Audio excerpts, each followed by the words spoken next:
Hello, can you hear me? Can you hear me? Sino?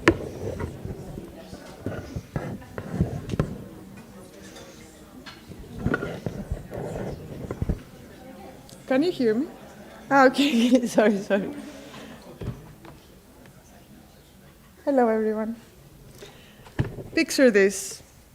Artists, athletes, activists, teachers, fishermen, and scientists walk into a room. Sounds like the start of a joke, right? Well, today it's not a joke, but it's the Enbluement event. We're here to explore what happens when we bring together this diverse group to tackle one of the biggest challenges of our time, the ocean. Now, it's not about plastic pollution, it's not overfishing, and it's not ocean acidification. We're here to talk about new pathways towards harmony with nature and ocean. But who is we? Enbluement is a merged event within the framework of the UN Decade Conference organized by Blue Jeans Community, the Blue Wave Alliance, and the Barcelona City Hall. While co-organized by more than 15, 20 institutions. In the first part, what can you expect today? This event consists of two parts. The first part, here in the auditorium, we will have a keynote speech and then 6 stories showcasing our connection to the ocean through different viewpoints, from the viewpoint of the visual arts, music and dance, traditional knowledge, aquatic sports, augmented reality, artificial intelligence, and virtual networks. Following this, we will transition into a roundtable discussion titled On the Search of Utopia, opening up a dialogue between our speakers. During the coffee break, the second part of this event will kick off. What's the second part? It's a participatory performance that will start from the ICM here and will end in the square, which is right next door. Expect music, a solo fish dance, augmented reality experiences, and perhaps even the chance to write your best wishes to the letter to the ocean and explore the inverted Earth. So, without further ado, let's see what Barbara has to say about the symbiotic relationship between creativity, storytelling, and the ocean. Barbara, the floor is yours. Welcome to Enbluement.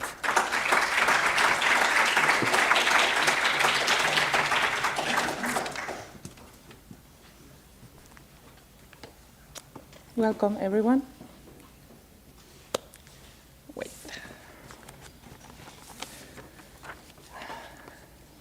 I'm very pleased to present to you this community, Blue Jeans, a community of artists, scientists, educators, and activists, among others, who share the same aim, to increase our connection and engagement with the ocean via the arts and science, a commitment to protect our oceans. As we all know, we are currently facing significant environmental challenges. However, amidst this crisis, opportunities emerge. For the first time in the history of humankind, we have come to realize that we have been overexploiting the planet. We are aware that we must search new ways to relate with both nature and people. The foundations of the collaborative revolution have been laid.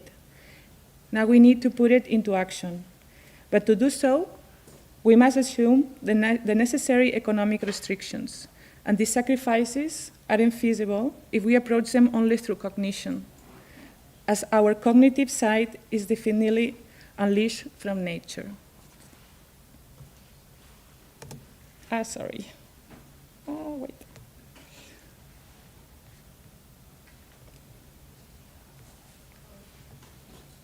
Wait, sorry. It's coming, it's coming. But what about the storytelling? What about telling the stories from others' perspectives, new points of view? Instead of the hero's journey, instead of dystopic narratives, just changing the scale and looking at the beings that have been around us, or even longer than us here. What about if we think on telling their stories? I'm going to make myself clear. Maybe you lost me already.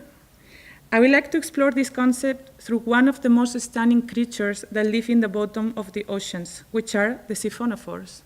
First of all, I must say I'm an artist. I'm not a scientist, although I would love to be one. While many of you may possess more extensive knowledge on this subject, as an artist, I feel we need storytelling, a sensorial approach to science, and metaphors that bring new senses to our world, to bring hope. And I feel this is a promising one, I promise. For those who still don't know which metaphor I'm referring to, this is a siphonophore. That's what you're seeing projected behind me. And it's not a single organism, but a colony of individuals who stay connected together. They connect and form a chain that can grow longer than a whale. They all perform different functions. Some catch prey, others digest, and others reproduce, swim, and keep the colony upright. This will be the perfect image to describe an holobiont, a concept coined by Lynn Margulis in her symbiosis theory, where she describes it as a host where many species, the bionts, live in it. We are in fact an holobiont, made by millions of thousands of bacteria, and we are at the same time bionts of the holobiont, which is our Earth. Isn't this more effective for the times we are living, to see ourselves as bionts, interconnected, components of Earth, rather than individuals competing to be the best? Having in mind these concepts of looking at a living being composed by other beings, I wonder what it means to be an individual, and even if we had ever been one. As Walt Whitman said, I contain multitudes. I strongly think this is what a community is, and what we need to be, becoming an holobiont ourselves, a siphonophore, where all coexist and each of us has our own task, drawing, researching, filming, writing, exploring, all for the care of the oceans. Welcome all zoids of this siphonophore, bionts of this holobiont, to our event. Welcome to our community. Thank you. And Jade, our moderator.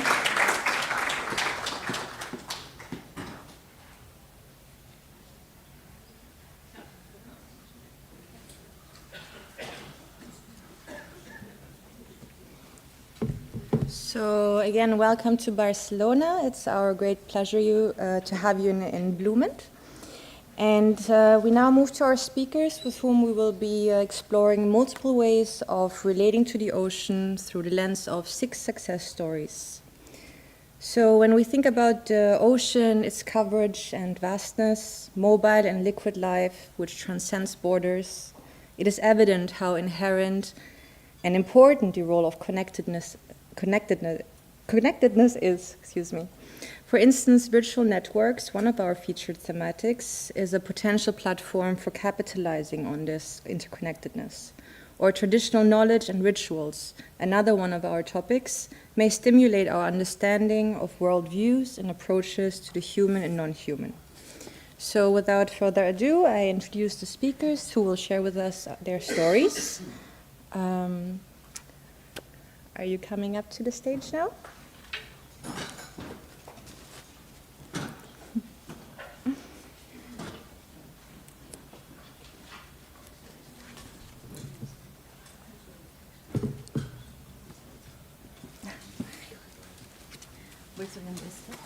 Where do we go? Just go.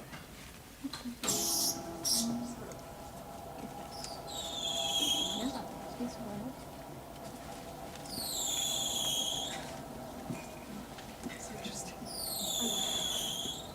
So we are going to spin it? No, sit down. Okay, so just take a seat. See?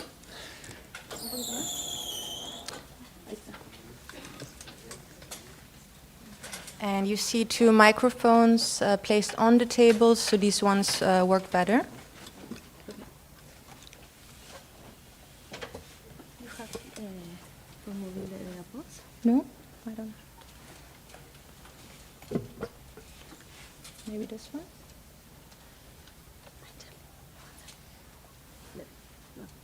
No? Okay, just a moment, please. Does it work?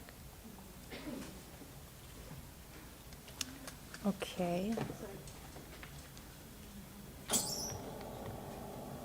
Yeah, just a little lower. Okay, we're good. All right, so hi, my name is Jade. And now, first we have with us Annemarie Melster, who will speak to us about visual arts. Then we have Marcerinia about music and dance, Cristina Caparros about traditional knowledge and rituals, Ona Carbonell about aquatic sports, Polina Goriashina about augmented reality and artificial intelligence, and Paul Vives about virtual networks. So let's start with Annemarie. And by the way, so I have this sunny yellow sign just to make sure that we get to part 2 of this event. Okay, so I'll just hold it up and you'll have 1 minute left. Not fresh. Okay. So, you can just stay seated. Seated? Yeah. Oh, that's it. And just take the microphone. Okay. It's on already. All right. Oh, I'll take this one. Okay. Good. Yes. Thank you very much. First of all, thank you very much to ICM, Josep, for the invitation. And it's a great pleasure to sit with all those young and inspiring persons on stage. And yeah, thank you also to the audience for coming, because I know that there is a lot of competition. So yeah, I'm going to introduce me quickly. My name is Annemarie Melster, co-founding director of Artport Making Waves.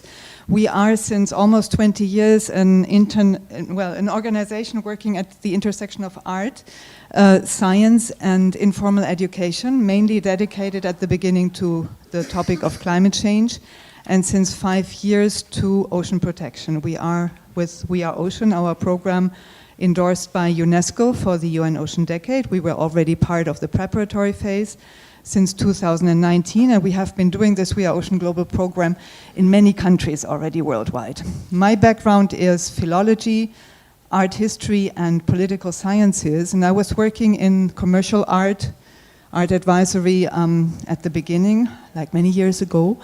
And I arrived at a moment where I said, contemporary art is, for me, there is something missing.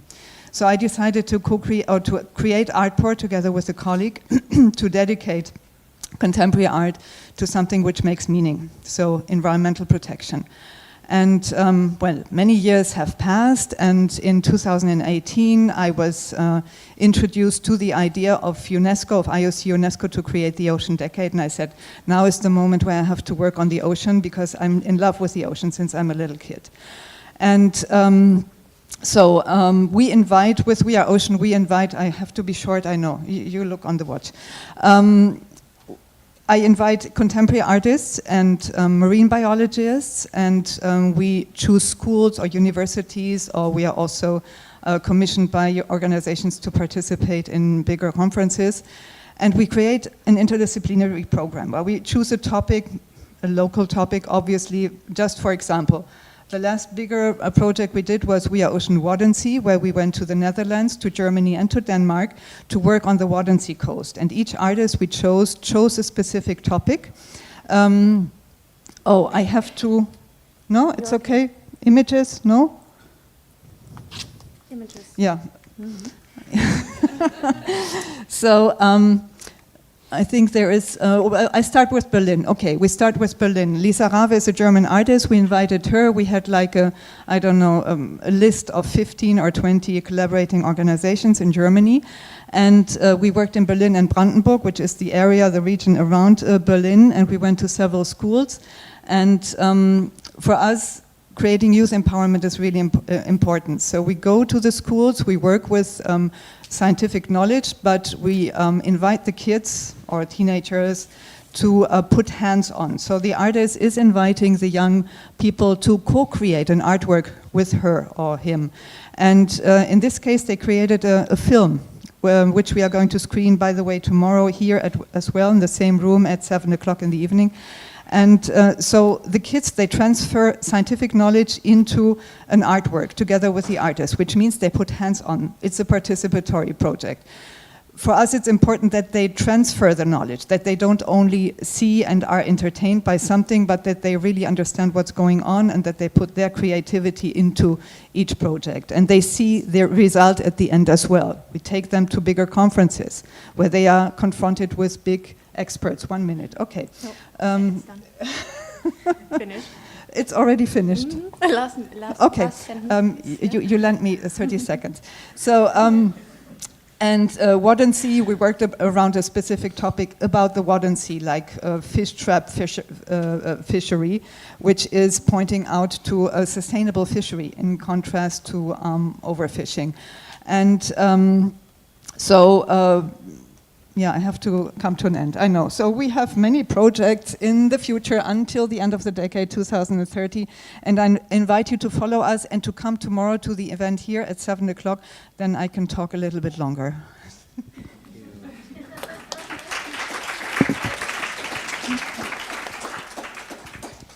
Okay, Marsh. Yes.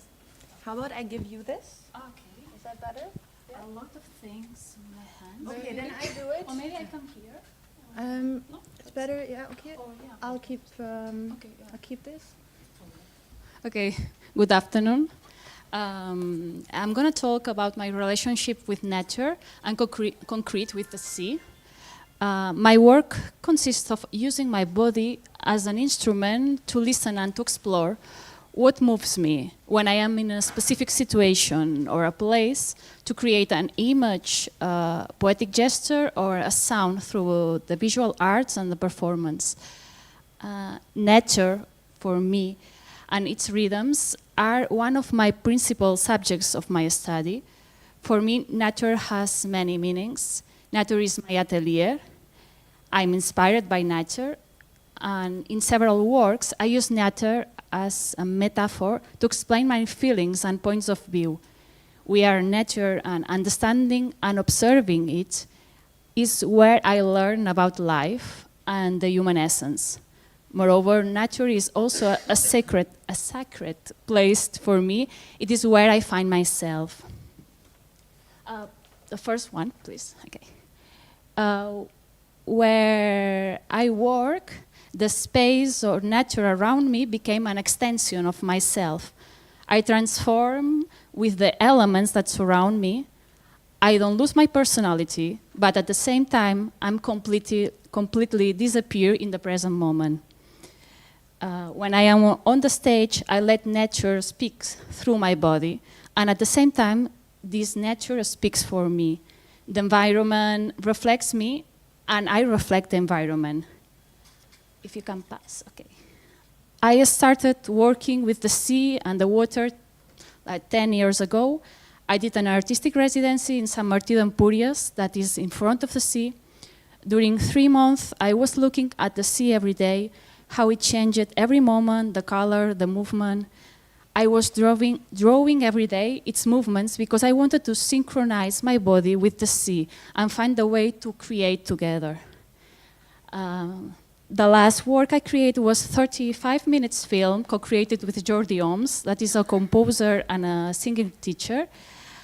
And we shared his analytical vision and my performative vision to create this piece about the relationship between humans and the sea.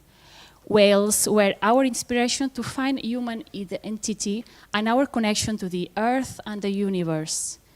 The connection of these concepts was synthesized by the creation of what we call it the Bellenic voice. It's a type of voice with a lyrical human quality inspired by the whale songs that we can see now. A little piece, but maybe you can put the sound. Sure.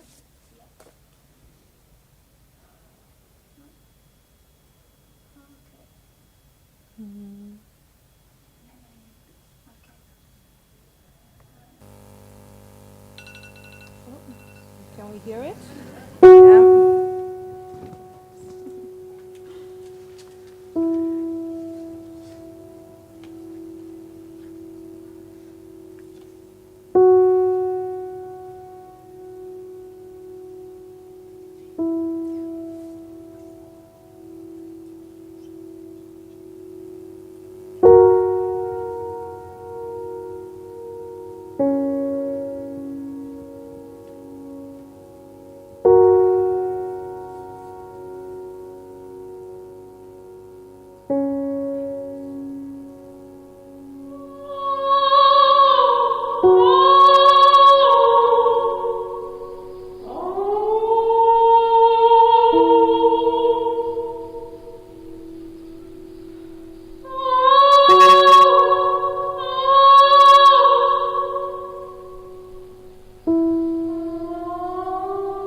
Thank you. Christina, you are next. Yeah, can you listen to me? It's okay. Well, so nice to be here, but I'm so impressed for all the work that colleagues presented. My name is Cristina Caparrós, and I'm coming from all a traditional background. I'm not an artist, I'm a chemist, but today I'm coming to explain you who I am and what I'm doing. I'm coming from a long line of a fisherman family here in the neighborhood of Barceloneta, here in Barcelona. My family has been dedicated themselves to the sea since many generations. Mainly the men going to catch the fish, and the women, well, doing everything else. Means commercialization, means all the management, all references to the boat, and obviously to the family. So I wanted to say that because there is more people that is saying, you are the first one doing that and you are female. No. Many women in my family have been doing what I'm doing, but I'm here today and I can speak English and I can stand here. So that's the difference mainly. I've been living from the sea and in the sea because I used to be in all the hayboats and fisherman ports over all the coast, especially here in Barcelona. I've been studying chemistry, then when I complete my PhD, abroad, I decided to come back to Barcelona, not only to take care of my family and my loved ones, but also to contribute actively, this is fast, actively to our community of fishermen. I've been launching, I launched La Placeta, which is a project which is not only bring the fish to the people, the houses and the restaurants, but it's about to reduce the gap between the life in the sea of the fishermen and the white community. And also another project which is Capamar, which is educational projects to bring all what the sea is giving us as a tradition, as a fishing tradition in the Barceloneta and in the coast of Catalonia. And also I'm focused in two other projects nowadays. One is in the Institute of Aliments, Institut d'Aliments de Barcelona, where I'm teaching how to commercialize the fish and how to use sustainable fish in our fish shops, and also in the Association of Catalan Women of the Sea, l'Associació Catalana de Dones de la Mar, which allow me to build connections and to live from the sea, but in a sustainable point of view, without forgetting the tradition and the culture of the fishermen.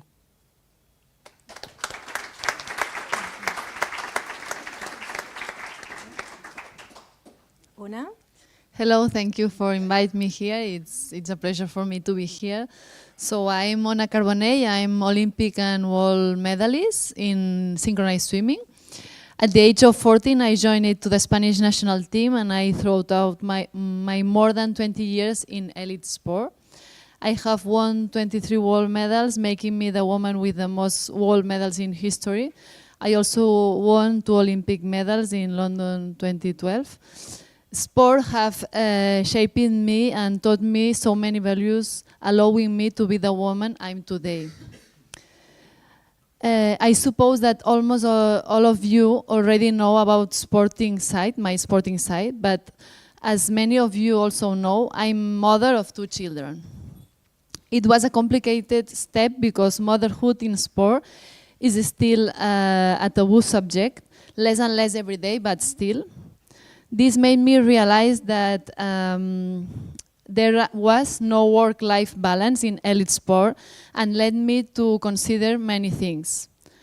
As a result, we created a commission for maternity and sport in a Spanish Olympic Committee, where we're fighting to make visible and implement measures to advance in aspects of work-life balance. The sea, the water, is everything to me. We could not define Ona without these 2 concepts. For as long as I can remember, my life has revolved around the sea. Since I was a child in Menorca, and since I started my sport, water has been my environment and weightlessness my ally. I have spent more time in weightlessness than under the influence of gravity. Yes, of course. 10 hours every day. So when I'm in the sea or in the pool, my mind is clear, and that's where I find my moments of disconnection, innovation, inspiration, where I find the histories I want to express in my choreographies for a big competitions, or even ideas that I can use for my brand. You could say that I feel more like a fish than a human being. The aquatic environment has inspired me beyond my sporting career. For example, I have my campus with the help of ISDIN, where in addition to many values related to sport, I transmit to the little ones that the love for water, for the sea, for taking care of this environment that we love so much. I'm also creating my sustainable bathing brand, where one of my objectives is to increase our awareness of environment problems of this ecosystem. Last but not least, I also collaborate with initiatives such as the Blue Wave Alliance, initiatives that speaks to protect the seas, the oceans, which are so important, and I also participate in events such as this one. Enbluement, where we highlight all the things I am thinking about, which are so necessary. Thank you. Sorry for my English. Thank you, Ona.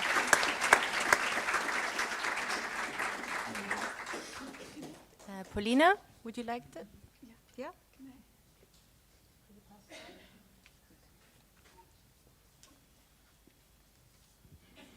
Hi, everyone. It's a pleasure to be here. My name is Paulina. I'm an interdisciplinary artist.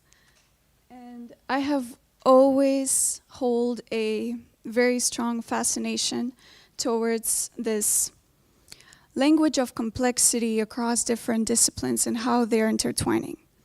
So to see how change of behavior happens across visual arts and then in relation to textile art and then digital, and what kind of new things can develop out of those things. Technology is also very fascinating. I mean, we live in an age where the fast-paced development affects our lives every day. And there's no way that with this fast development, all of these things, visual, digital, natural, human, they don't intersect. So I work with artificial intelligence a lot, and over the past months I've been involved with very exciting projects. And one of those was that I was able to contribute to this brilliant vision of Blue Wave Alliance and create a movement to truly inspire people to protect nature, protect the earth, and combine science, engineer, and technology to rejuvenate the seas. So Seaspore movement, Seaspore project, will enhance coastlines and environments where the marine ecosystem has been destroyed by transforming artworks co-created with artists like me and others to transform them into sculptures that are covered in calcium carbonate, which is going to regenerate seabed and create that life again, bring that life again back to those environments where that life has been destroyed. So it's a very beautiful intersection of art, technology, and science. And I have been invited to be a designer of these sculptures that later on will be placed in those marine ecosystems in ports. This is a video. So a great part of working with AI is that you can actually create a very magnificent envisioning of what you want to see in the future. So same as with this project, different AI generative softwares help me to create what this Seaspore project will look like. And also AI is very intuitive, which makes it even more interesting that we will not know the exact outcome. So this is where that connection with technology actually happens, because we not just control it, but we can actually have that communication with technology. And the project has been debuted at MWC a month ago, and visitors were immersed in this experience to see the sculpture that was actually built. So it's 3 by 3 meters long, based on this my and the AI software's vision. And then they were immersed in the experience of augmented reality. So they could scan a QR code, then that would transport them into a software. When you place your phone on top of that sculpture, you will see what the sculpture would look like under the sea when it's placed in those dead ecosystems. How those seahorses, how groupers, how microalgae will grow over time.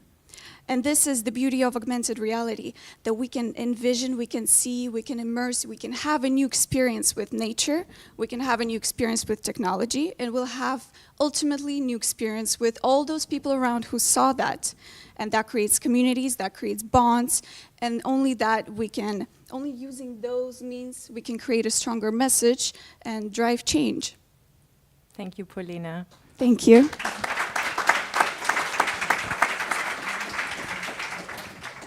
Could I have the clicker back?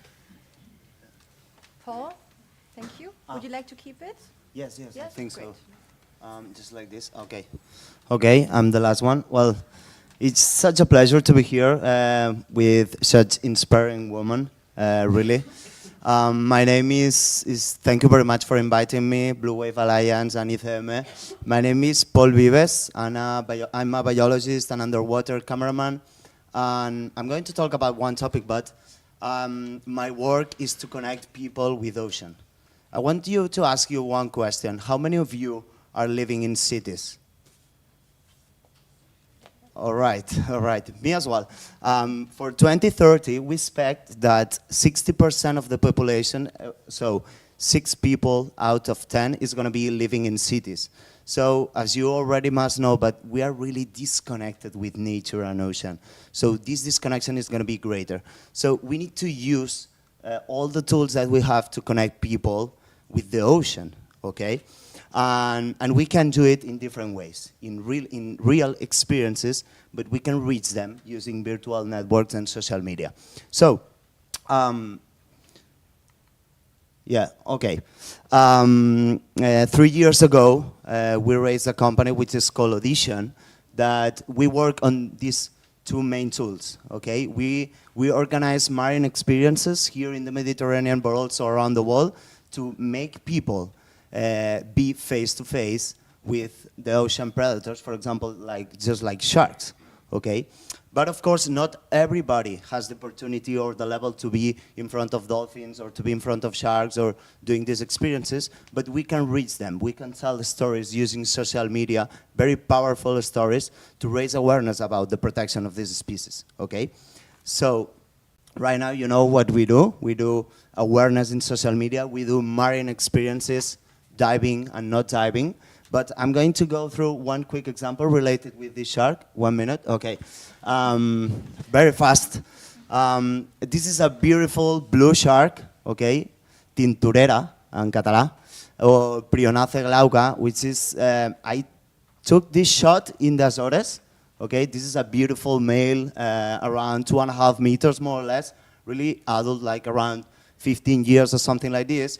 And we were in an expedition with the clients, and we were very happy because the target was to see sharks. Because right now, most of the sharks in the world are in decline, yeah? So when we see a shark outside, we are so happy, yeah? For example, in the Mediterranean, the blue shark is almost extinct. But the cool thing is that we could impact people because the people were crying to see the first sharks, no? You feel like a shark is something is gonna eat you, but it's not like this. But the cool thing, I'm sorry about that, but we have to tell the truth. I came back to Spain, and I was doing my normal shopping in a supermarket, yeah? And I realized that in the freezer area here, I checked the level, and it was blue shark, okay?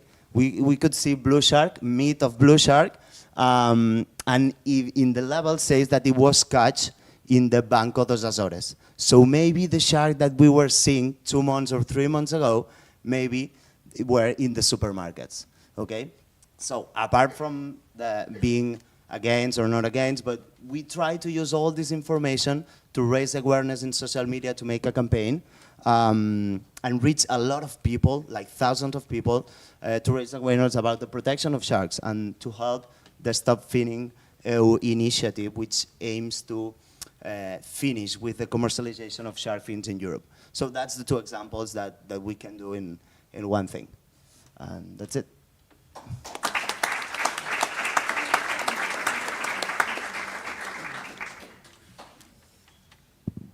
Thank you very much. We now move to the roundtable. So it's titled In the Search of Utopia, where we discuss 2 questions on how we envision our current and future relationship with nature. So the first speakers, we will be 3-3, are Annemarie, Christina, and Paul. And the question is, are the biodiversity and climatic crises opportunities for rethinking the priorities of Homo sapiens?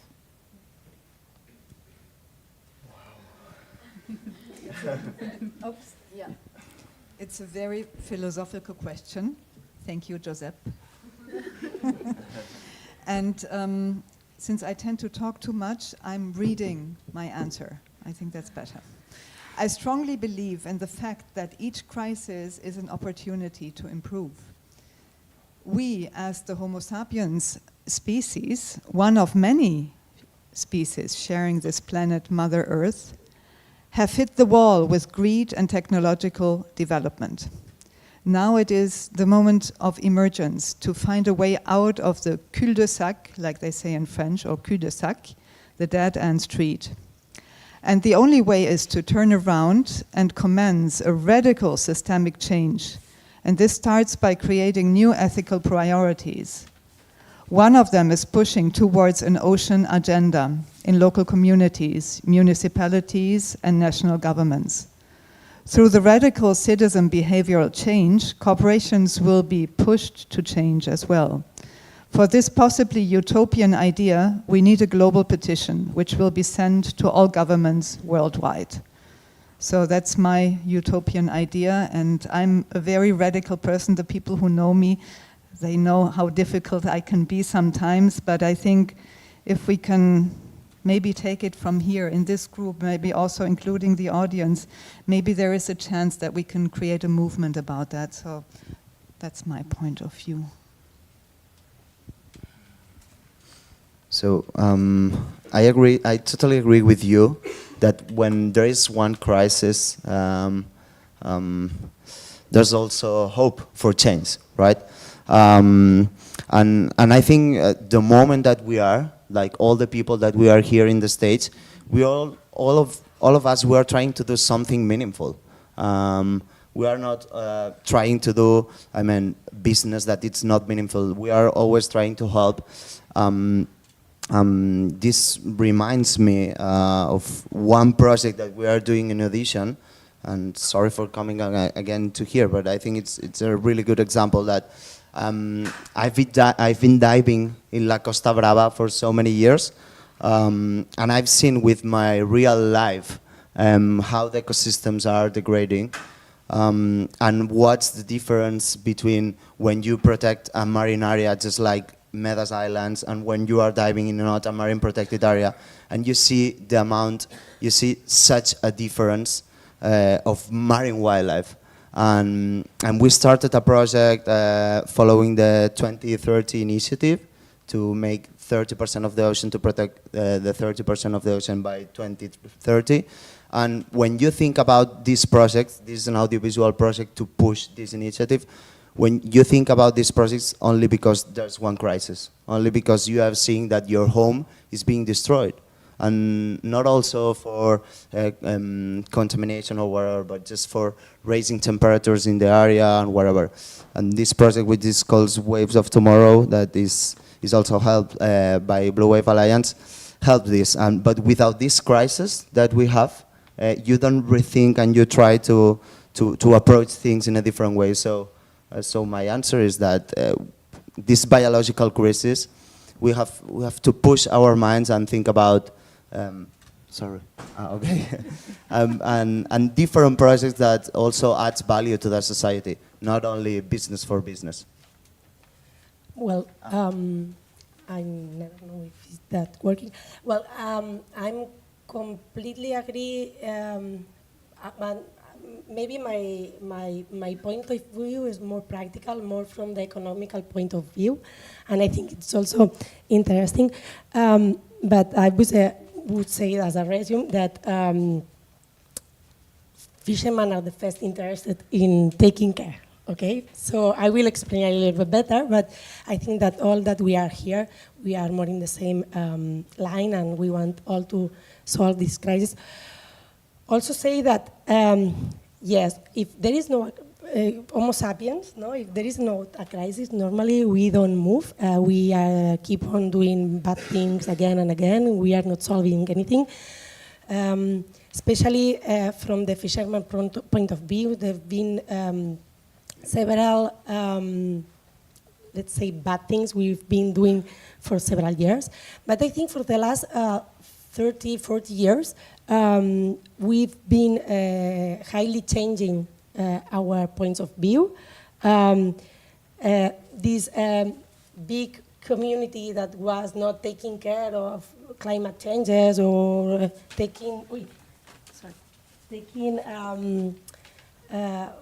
having trying to work together with, for example, for science, with science, or with artistic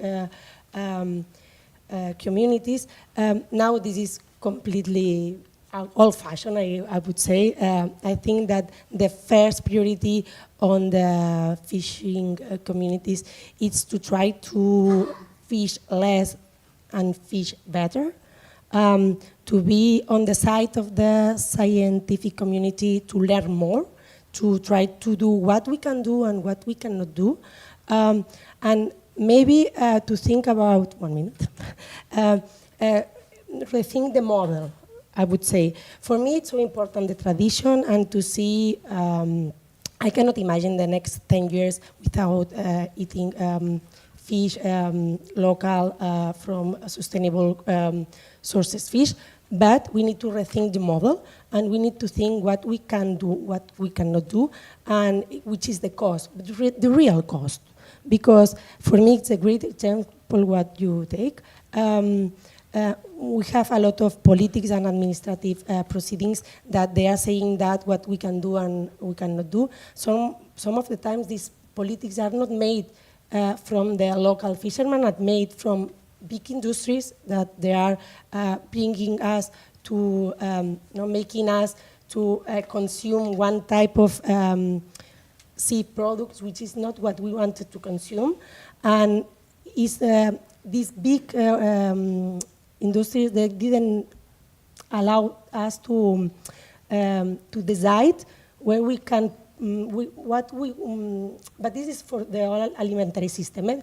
They didn't allow us to decide what's happening really with these sea products. So if we want to eat that or not, or if we want to have it the whole year, or if we want to fish it in this way or not. So what we need now is to get a lot of the maximum information of the scientific community, and to see which model of fishing we want to prevent and to maintain the marine resources, and to try to work in the resilience of these marine resources. So we need to be part of it.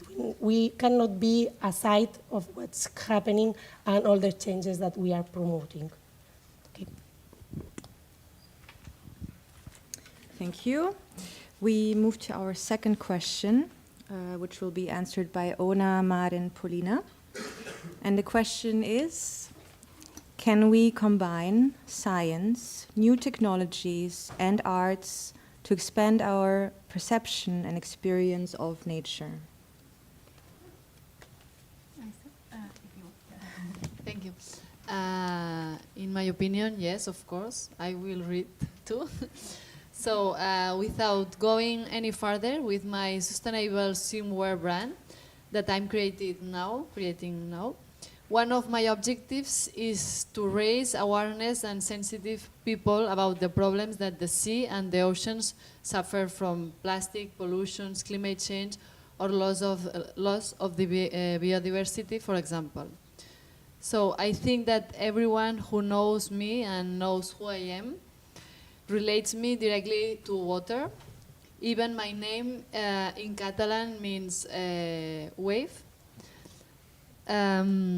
So, as I said before, since I was very young, I have been instilled with a love of the sea and water, and I have always tried and continue to do so to promote projects and support initiatives that protect our beaches and seas. I also believe that because of who I am, I have voice, and I think that it's also my responsibility to raise awareness and talk about news or initiatives that have to do with the preservation of this environment. In doing so, I try to inspire and instill a more sustainable mindset in my followers or the people who read me. I know it's complicated, but I like to think that I'm doing my bit. So I hope it. Okay. Hola. Yeah. Okay, I have two now. Okay, thanks. Um, okay, of course. About your question, I'm going to talk about arts because the other I don't know. Yes, arts can expand our perception and experience of nature. The relationship with nature is something natural that give direct experience to our bodies that all the people can experiment. We can feel the nature in many ways, physically, mentally, but also emotionally, and also in a subtle way. I was thinking a lot in that, and at the end, I thought that sometimes there is no need to focus too much on nature, because we are nature, and by understanding our body and our waters, we also develop a sensibility to capture and understand nature more deeply. One of the things that art practice shows me is that what is inside is the same also outside. Yeah, thanks. Thank you. Art and technology, they have been very much related and intertwined since the beginning of times. It's very hard to find a time when artists and creatives did not respond or contribute to emerging new technologies. Right now we have so many great artists working on things on frontier technologies like AI, AR, well, machine learning, right? Robotics, quantum. We have projects like the world's first NASA AI data sculpture. Wow. We have generating brainwaves into an artwork in real time. Generating brainwaves into an artwork in real time. We have quantum symphony of music. We have so many different artworks and pathways how to combine art, science, and technology. However, here is where the transformative power would be, right?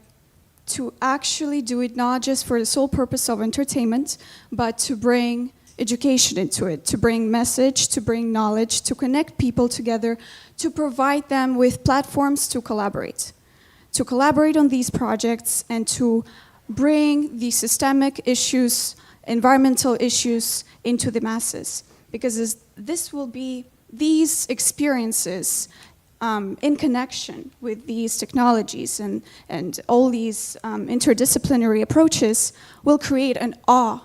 It does make people wonder and want to learn more and talk about it.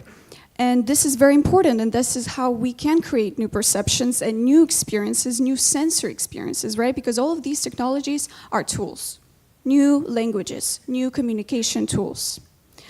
And nature gave us these tools. All of this today is all because of nature, all because of science.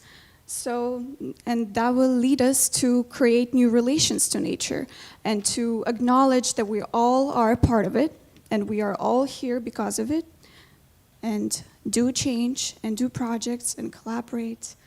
And yeah.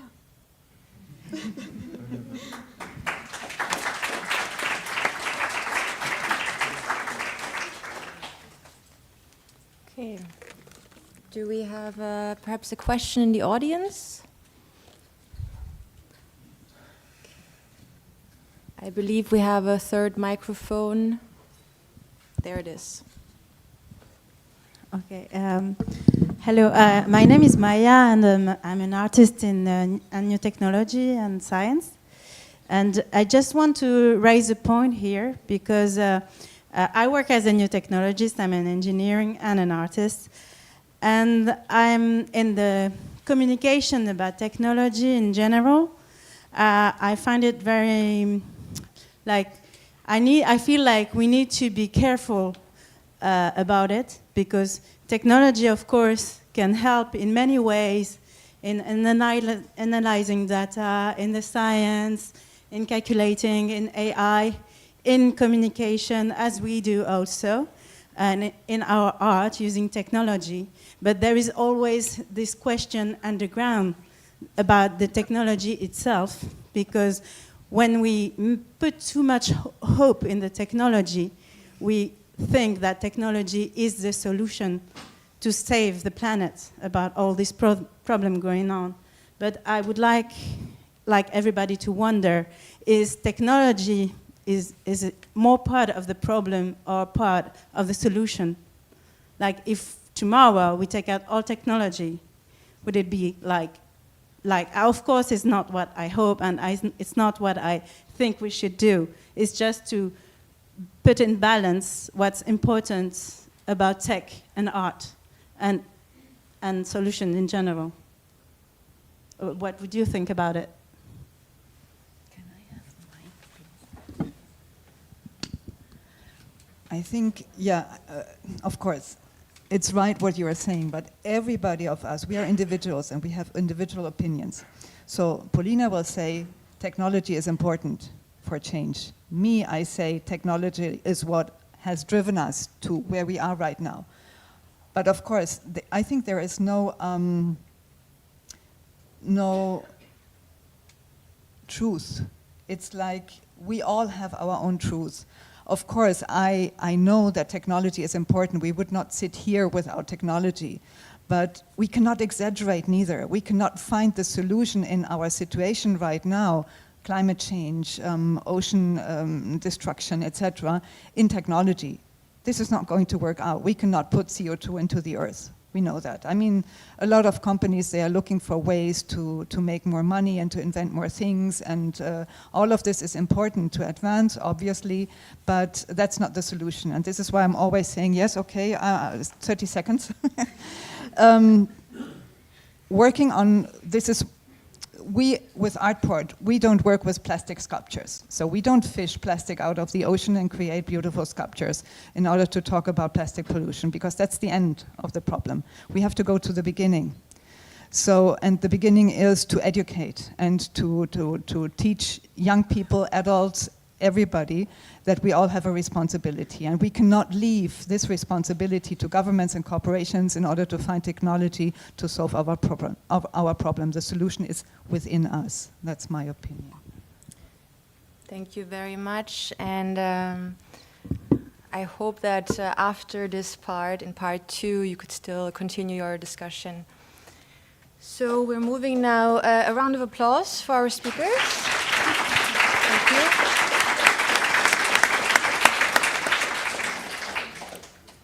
And David White in the room. So you will stay here 5 more minutes, and David will now, David White will provide you with a wrap-up. Yeah. Thanks. Thanks very much. I'll try to be brief, and thank you so much to the speakers. It's just an amazing variety of, hold on, I'm trying to put this down without damaging anything. A variety of methods and ways of knowing and interacting with the ocean, and I just thought that was amazing. And so, I mean, when I've been kind of listening and deciding what I was going to say here, I think what kind of stood out to me really is that there seems to be kind of an evolution in language and method taking place in the ways that we interact with each other, like the people in this room, and the different ways of interacting with the ocean. So when I heard Aoife at the start talk about things like augmented reality, writing wishes for the ocean, kids working with artists to transfer knowledge into art. That's all amazing. And then like knowing about the ocean in different ways.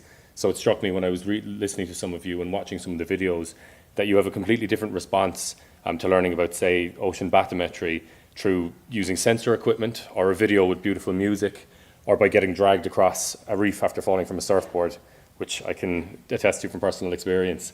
They're all different ways of getting to know the same thing, you know, but and you learn different things, you have a different relationship with them all. So I think really kind of what we're talking about here is maybe like transdisciplinarity, or like or post-disciplinarity, that kind of moment that we're at, say, you know, in whatever it was, the 17th century, when the modern disciplines started kind of emerging out of what used to be called natural philosophy and moral philosophy. And they kind of broke apart, you know, creating this maybe artificial split where we learned a lot of we learned a lot of things quite deeply, but these splits don't really exist in reality. And I think when we're engaging with the complex problems that we're engaging with now, we're kind of learning that we need to kind of come back together and think about things a bit more holistically. And I think we're starting to do that. So I think in doing that, and what I'm hearing from you guys today, is we need that kind of new language communication and methods to do that. So, like, sorry, where are my notes? I was just, like, again, I think Aoife started by talking about the symbiotic relationship between science, creativity, and the ocean, and including the ocean in that. And it kind of struck me as I was thinking about that like, there is quite a lot of things maybe similar, but also very different. So, like, all of them create, like science, the ocean, and art all create. They all destroy. They're all processes in a certain way. So they're all, in a ways, they're all kind of similar, but they're all very different as well. And I think that, like, holding that similarity and difference together takes this kind of very unique, maybe for the moment that we're in, but also, I think, growing engagement that we're trying to do in terms of mixing these really, really, really deep and different ways of knowing the same things and each other together. So I suppose I would just, if there's any message that I'd have, is that I was very inspired by listening to everything in this room, and I'd just say that we should go on engaging with each other and experimenting with each other through the ocean. And I hope we continue doing that this week. And just thanks very much again. And thanks for the opportunity. Oh, and I'm supposed to give the floor to Gustavo, who's going to just finish with a poem. Isn't that right? Is that it? Aoife, is that supposed to be?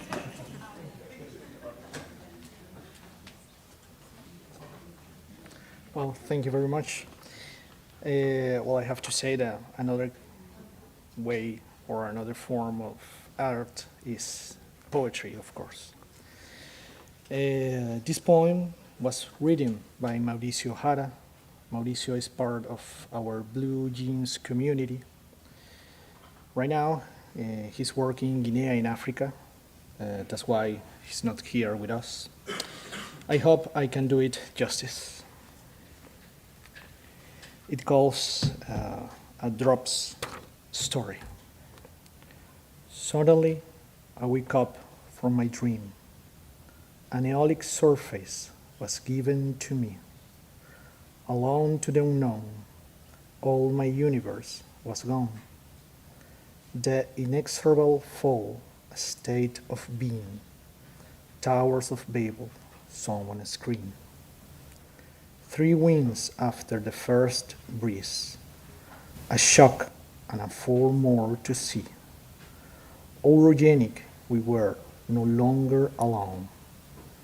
We danced the earth at our own pace to become a river and a sea. A delta transduced its speed to decrease. For a moon's prestige to be the sea, did a heart just lift the oceans? Then why do we, as drops, drop? And what does the human crop? Did an aquatic earth root the emotions? A kind of blue I can only see. Impressions remain but 2 shores. Lions undulate in marine alliance. Walls of mantle stood in defiance. Our blood breathes on pools of pores. For red my blood bursts, now in blue, and there is nothing I can do. Thank you.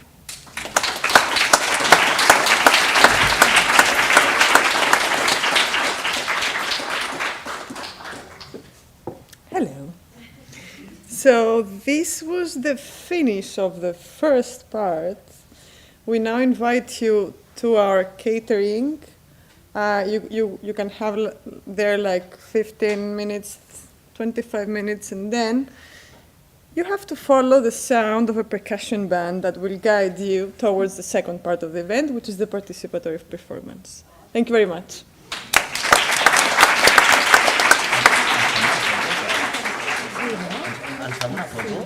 Sí, o al menos que me hagas un móvil. Hola. ¿Nos podéis hacer una foto? No te'n recordaràs de mi perquè fa molt de temps. El